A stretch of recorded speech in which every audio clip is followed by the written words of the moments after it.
اسرائیل کا ایک نوجوان تھا جو نافرمان ہوا تو بستی والوں نے اسے اپنی بستی سے نکال دیا۔ جب اس شخص کو بستی سے نکالا گیا تو اس کے پاس موجود جو کھانا تھا کچھ ایام تک وہ کھانا چلا، وہ کھانا ختم ہو گیا۔ کھانے کے بعد بھوک کی شدت بڑھی، کمزوری پیدا ہوئی اور یوں وہ بہت ساری بیماریوں کے اندر مبتلا ہو گیا۔ تو یوں جب بیماریاں بڑھتی گئی تو وہ مرض الموت کے قریب ہو گیا۔ جب مرنے کے قریب تھا تو اس نے اپنی دائیں جانب دیکھا، کوئی مددگار نہیں ملا۔ بائیں جانب دیکھا، کوئی انسان نہیں جو اس کی مدد کر سکے۔ بالآخر اس نے آسمان کی طرف نگاہ اٹھائی۔ جب آسمان کی طرف نگاہ اٹھائی تو اس شخص کے کلمات عجیب کلمات تھے۔ اس نے اللہ تعالیٰ کے سامنے اپنی توبہ کچھ اس انداز سے کی کہ اللہ رب العزت کو اس پر رحم آ گیا۔ اس کے الفاظ یہ تھے کہ یا اللہ، اگر میرے معاف کر دینے سے، میری پچھلی ساری زندگی میں کیے ہوئے گناہوں کو معاف کر دینے سے آپ کی عزت کے اندر، آپ کی شان کے اندر کوئی کمی آتی ہے، یا مجھے معاف نہ کرنے سے آپ کی عزت اور شان بڑھتی ہے، تو پھر میرا آپ سے کوئی سوال نہیں، پھر میں تیار ہوں، جو معاملہ آپ میرے ساتھ کریں میں تیار ہوں۔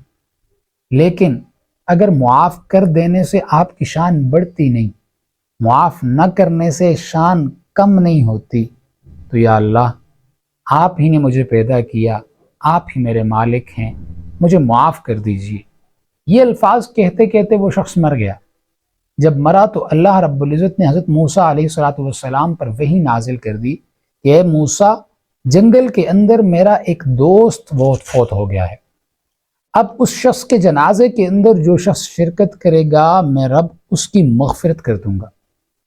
حضرت موسیٰ علیہ السلام نے بستی میں اعلان کر دیا تو لوگ دوڑے دوڑے جنگل کی طرف گئے کہ جنازے میں شرکت کی جائے، اس کا چہرہ دیکھا جائے، دیدار کیا جائے۔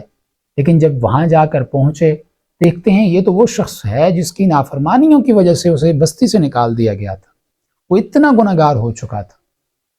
انہوں نے موسیٰ علیہ السلام سے کہا یہ شخص تو بڑا گنہگار ہے اور آپ اس کے بارے میں ایسا کہہ رہے ہیں۔ حضرت موسیٰ علیہ السلام نے اللہ رب العزت سے سوال کیا۔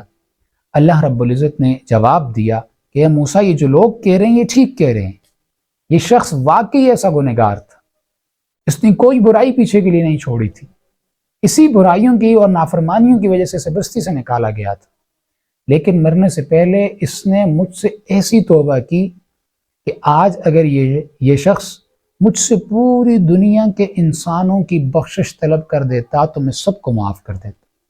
یقین جانیے ہمارا رب بڑا غفور الرحیم ہے، بڑا معاف کرنے والا ہے۔ ہم اس کے در پہ جائیں تو صحیح، ہم اسے منائیں تو صحیح، ہم اس سے بولیں تو صحیح کہ ہم سے غلطی ہو گئی، یا اللہ ہمیں معاف کر دے، یا اللہ ہم آپ کو منانے کے لیے آئے ہیں، آپ ہم سے مان لیں، یا اللہ ہماری مغفرت فرما دے۔ اللہ تعالیٰ نے تو قارون جیسے شخص سے محبت کی۔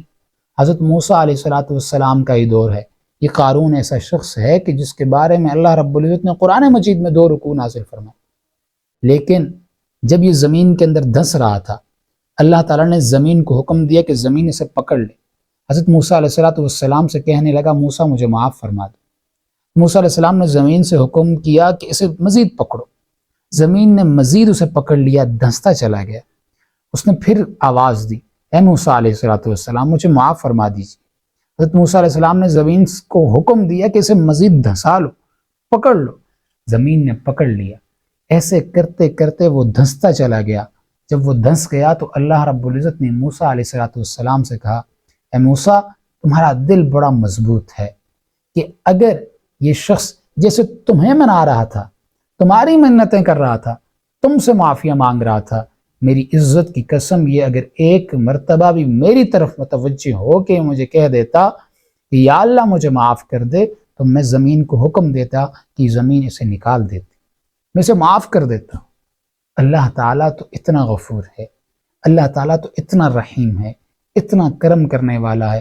وہ جانتا ہے کہ یہ میرے بندے ہیں، وہ ہمیں عذاب نہیں دینا چاہتا، وہ ہم سے ناراض نہیں رہنا چاہتا۔ یہ ہماری بدعمالیاں ہیں کہ جن کی وجہ سے ہم نے اپنے اللہ کو اپنے سے دور کیا ہوا ہے۔ انسان کتنا ناشکرہ ہے. ان الانسان لربہ لکنود، اللہ تعالیٰ خود اس کے اوپر قرآن مجید کے اندر ارشاد فرماتے ہیں کہ انسان ناشکرہ ہے. وَإِنَّهُ عَلَىٰ ذَلِكَ لَشَهِيدٌ، اور اپنی اس ناشکری کے اوپر وہ خود گواہ بھی ہے. اللہ تعالیٰ معاف کرنے کے لیے تیار ہیں، اور میرے اور آپ کے پاس تو ایک سرٹیفکیٹ اور بھی ہے.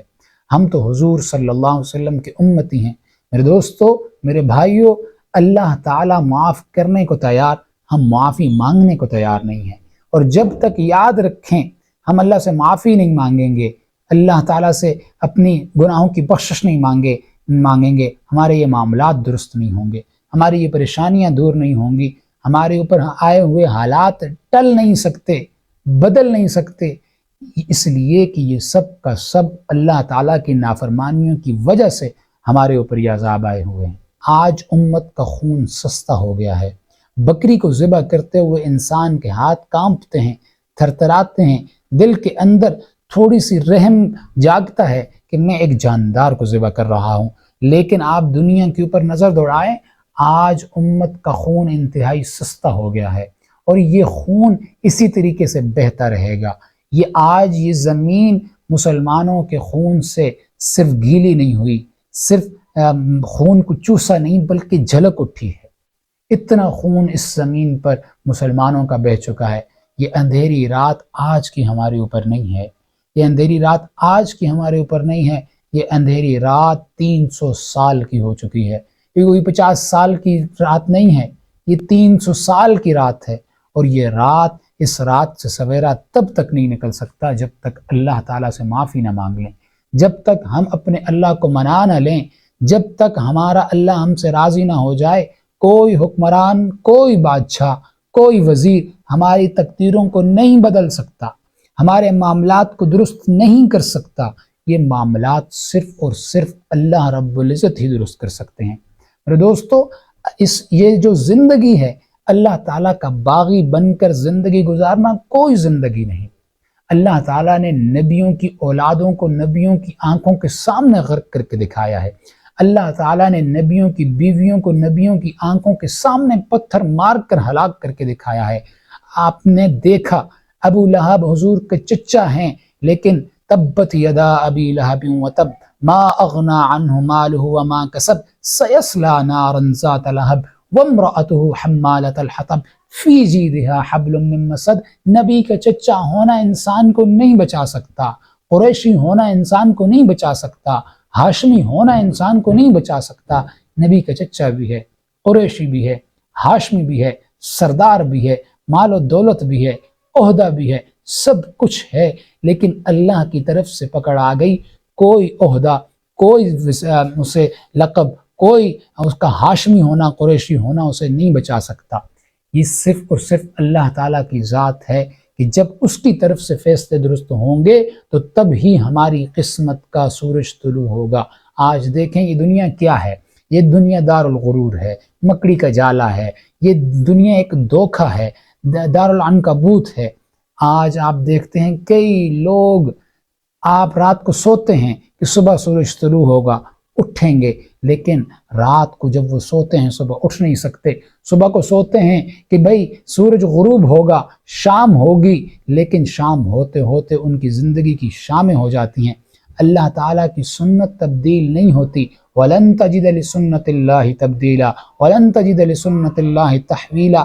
اللہ تعالیٰ کی مدد آج بھی آنے کو تیار ہے، اللہ تعالیٰ کے خزانے آج بھی کھلنے کو تیار ہیں، لیکن آج ہم میں کوئی بھی لینے والا نہیں ہے، آج اللہ سے مانگنے والا کوئی نہیں ہے، آج اللہ کے سامنے گریہ زاری کرنے والا کوئی نہیں ہے.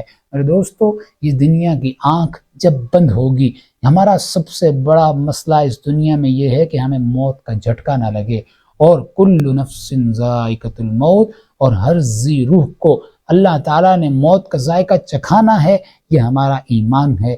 اللہ تعالیٰ کی طرف سے یہ وعدہ سچا ہو کر رہے گا کہ جس دن یہ آنکھ کی پتلی پھرے گی، سامنے بیوی ہے، بیٹے ہیں، بچے ہیں، یہ نہیں دیکھ سکیں گے، ان کی آہو زاری کو یہ کان نہیں سن سکیں گے، یہ ہاتھ پاؤں نہیں ہل سکیں گے. جب آخرت کا منظر سامنے کھلے گا، اس وقت کاش کے الفاظ کہنے سے چاہے آج اپنے رب کو منا لو، آج اپنے رب کو منا لو. قبر کی مٹی آپ کے اوپر پڑے گی، بیوی بچے خوبصورت کمروں میں، نرم بستروں میں، نرم گدوں کے اوپر اپنے روم میں سوئیں گے۔ آج وہ شخص جو اپنے جسم پر مکھی بیٹھنا برداشت نہیں کر سکتا تھا، گندے کپڑے پہننا برداشت نہیں کرتا تھا، آج قبر کے اندر بیٹھا ہوا ہے، اسے کیڑوں کی آرام گاہ بن چکا ہے، کیڑے نوچ رہے ہیں، سانپ ڈس رہے ہیں، اس وقت کیا کرے گا؟ وجاءت سکرۃ الموت، جب موت آئے گی تو کیا کریں گے؟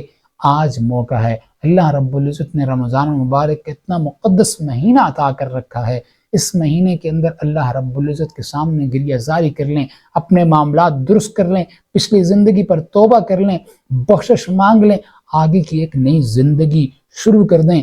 آج ہی سے ہماری زندگی کا سورج طلوع ہو جائے گا۔